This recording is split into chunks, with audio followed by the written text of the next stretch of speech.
Bonsoir mon ami, comment vas-tu aujourd'hui? C'est Claudine qui te parle. Voici une autre journée qui se termine. J'espère que tu as su être attentif à toutes les grâces dont tu as fait l'objet de la part de l'Éternel. J'espère qu'en ce moment tu profites d'un temps de calme, de repos à l'heure où je te parle. Je t'invite à t'incliner avec moi devant Dieu afin de lui présenter notre requête. Notre Père céleste, nous venons à toi en cette fin de journée afin de te remercier pour toutes les grâces dont tu nous entoures aujourd'hui. Nous ne sommes vraiment pas dignes de ta sollicitude et de ton amour. Alors Seigneur, merci. Je voudrais te demander de pardonner nos péchés comme nous pardonnons à ceux qui nous ont offensés aujourd'hui. Et je recommande entre tes mains mon ami qui est en train de prier avec moi en ce soir, qui a ses besoins, ses fardeaux, ses joies, ses espérances, Seigneur. Que tout puisse être déposé entre tes mains, toi qui fais toutes choses bonnes en ton temps. Je te prie de nous assister aujourd'hui de ton Saint-Esprit à la lecture de ta parole. Au nom de Jésus. Amen. Le texte de ce soir se trouve dans Ruth au chapitre 2, les versets 8 à 10. Boaz dit à Ruth, « Écoute ma fille, ne va pas glaner dans un autre champ. Ne t'éloigne pas d'ici et reste avec mes servantes. Regarde où l'on moissonne dans le champ et va après. J'ai défendu à mes serviteurs de te toucher.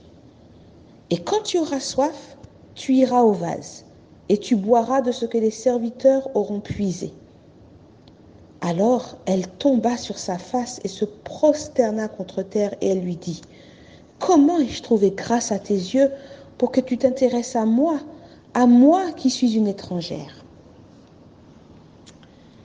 Alors Ruth a trouvé du travail dans le champ de Boaz, comme nous l'avons vu hier.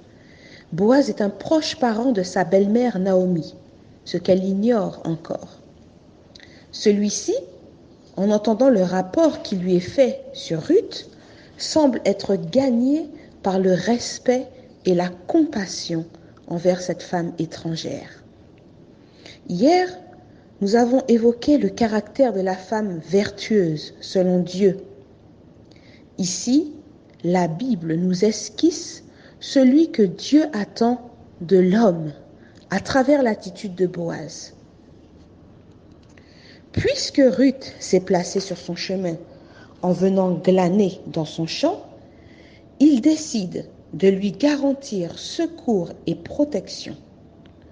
Non seulement il l'autorise à continuer à glaner chez lui, mais en plus, il lui assure un statut en l'encourageant à se joindre à ses servantes et une protection en défendant aux autres travailleurs de lui faire du mal. Il veille également à son confort en lui permettant de se désaltérer dès qu'elle a soif. Ruth est stupéfaite devant tant d'égards et de bonté parce qu'elle est une proie facile et facilement dédaignable en tant que Moabite. Son cœur déborde alors de reconnaissance envers cet étranger si compatissant. C'est ce que nous lisons dans le verset 10, quand il nous dit qu'elle tomba sur sa face, se prosterna et dit « Comment ai-je trouvé grâce à tes yeux pour que tu t'intéresses à moi qui suis une étrangère ?» L'attitude de Boaz suscite une profonde réflexion, un grand questionnement chez Ruth qui ne comprend pas pourquoi tant de bonté à son égard. Ici, Boaz reflète le caractère et la personne même de Jésus, qui est plein d'amour et de compassion. C'est ainsi que Jésus, le bon berger, traite chacune de ses brebis, faibles, vulnérables, quand elles sont livrées à elles-mêmes. S'il en trouve une égarée, il la rassemble à son troupeau, tout comme Boaz a invité Ruth à se joindre à ses servantes. C'est ce qui est dit dans Jean 10 au verset 16. J'ai encore d'autres brebis qui ne sont pas de cette bergerie. Celles-là, il faut que je les amène. Jésus guide ses brebis et les rassemble. Ensuite, comme nous l'avions étudié dans le psaume 23, la Bible nous dit que le bon berger conduit ses brebis dans de verts pâturages. Il les conduit près des eaux paisibles. Il leur assure la protection même dans la vallée de l'ombre de la mort. Le bon berger a de bonnes intentions à l'égard de ses brebis. Ce qui n'est pas le cas du voleur ou du mercenaire, comme nous le rapporte le texte de Jean 10 au verset 10. Le voleur, lui, ne vient que pour dérober, égorger et détruire. Moi, je suis venu afin que les brebis aient la vie et qu'elles les mènent avec abondance. Combien de fois, mon ami, ne voyons-nous pas dans les faits divers, au travail, à côté de chez nous, parfois dans nos propres maisons, cette attitude qui consiste à chercher à tirer profit de la faiblesse, de la vulnérabilité d'autrui. Mais tout comme Jésus, le bon berger, les intentions manifestées par Boaz à l'égard de Ruth sont nobles et bienveillantes. C'est pour cela qu'elles suscitent une réaction de gratitude et de confiance. Cette scène qui nous est rapportée dans ce texte de Ruth me rappelle une autre histoire rapportée dans la Bible.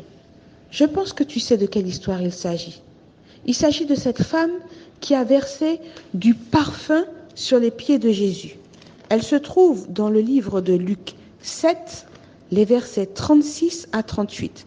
Mon ami, je t'invite à noter tous ces versets pour pouvoir les relire ensuite tranquillement et vérifier ce que nous avons vu ensemble, vérifier par toi-même ce que nous avons étudié ensemble. Luc 7, les versets 36 à 38, qui dit « Un pharisien pria Jésus de manger avec lui.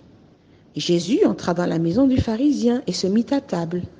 Et voici, une femme pécheresse qui se trouvait dans la ville, ayant su qu'il était à table dans la maison du pharisien, apporta un vase d'albâtre plein de parfums et se tint derrière aux pieds de Jésus.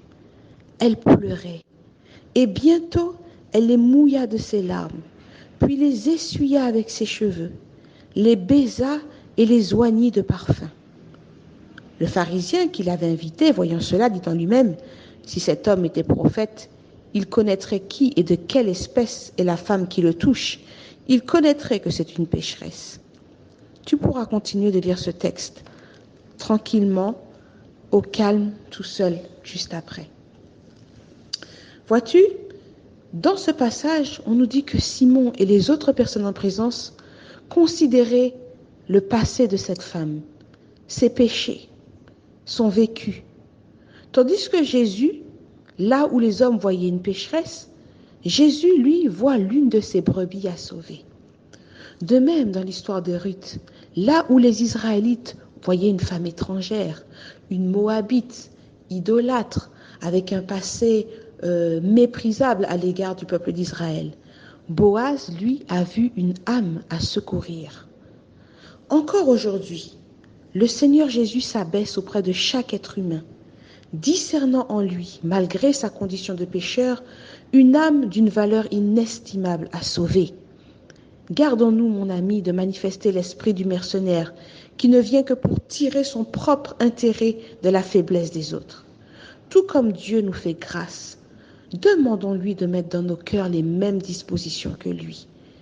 Comme le dit Colossiens 3 au verset 12, « Ainsi donc, comme des élus de Dieu, saints et bien-aimés, revêtez-vous d'entrailles de miséricorde, de bonté, d'humilité, de douceur, de patience. » Ce soir, le chant que je vais t'interpréter s'intitule « Quel autre au ciel ai-je que toi ?»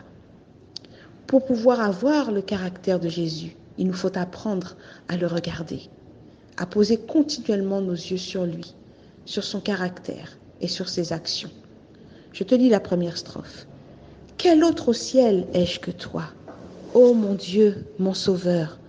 N'as-tu pas ouvert à ma foi les trésors de ton cœur? Tu t'es donné toi-même à moi, et vivant sous ta douce loi, je ne prends de plaisir qu'en toi, ô mon Dieu, mon Sauveur. Quel autre au ciel ai-je que toi, ô mon Dieu, mon Sauveur? N'as-tu pas ouvert à ma foi les trésors de ton cœur. Tu t'es donné toi-même à moi, et vivons sous ta douce loi. Je ne prends de plaisir qu'en toi, ô mon Dieu, mon Sauveur, que me font les biens d'ici-bas. Ô mon Dieu, mon Sauveur, il passe, tu ne passes pas. Tu suffis à mon cœur dans le deuil ou la pauvreté, dans l'exil ou l'adversité. Tu restes ma félicité. Ô mon Dieu, mon Sauveur, je serai toujours avec toi. Ô mon Dieu, mon Sauveur, rien ici-bas, non, rien ne doit m'arracher de ton cœur. Les vents peuvent se déchaîner, les torrents peuvent déborder. Ta grâce est mon ferme rocher, ô mon Dieu, mon Sauveur. Mon ami, je souhaite que le Saint-Esprit pétrisse et façonne ton cœur à l'image de notre bon et doux Maître, Jésus-Christ. Bonne soirée.